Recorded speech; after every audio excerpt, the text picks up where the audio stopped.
Singapore airlines కి చెందిన ఓ విమానంలో షాకింగ్ ఘటన చోటు చేసుకుంది. విమానం గాల్లో ఉండగానే తీవ్రమైన కుదుపులకు లోనైంది. ఈ ఘటనలో ప్రయాణికుడు మరణించగా సుమారు 30 మంది గాయపడ్డారు. లండన్ నుంచి సింగపూర్ వెళుతున్న విమానంలో ఈ ఘటన చోటు చేసుకున్నట్లుగా ఎయిర్లైన్స్ తెలిపింది. సింగపూర్ ఎయిర్లైన్స్ కి చెందినటువంటి బోయింగ్ 777-300ER విమానం 211 మంది ప్రయాణికులు 18 మంది సిబ్బందితో లండన్ నుంచి సింగపూర్కు బయలుదేరింది. టేకాఫ్ అయిన కాసేపటికే విమానం తీవ్ర కుదుపులకు లోనైనట్లుగా ఎయిర్లైన్స్ తెలిపింది.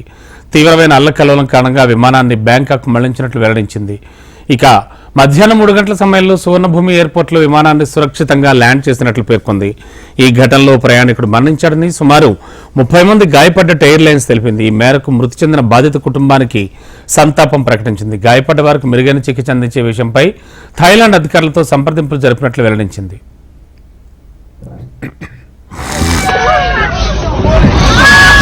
Sure.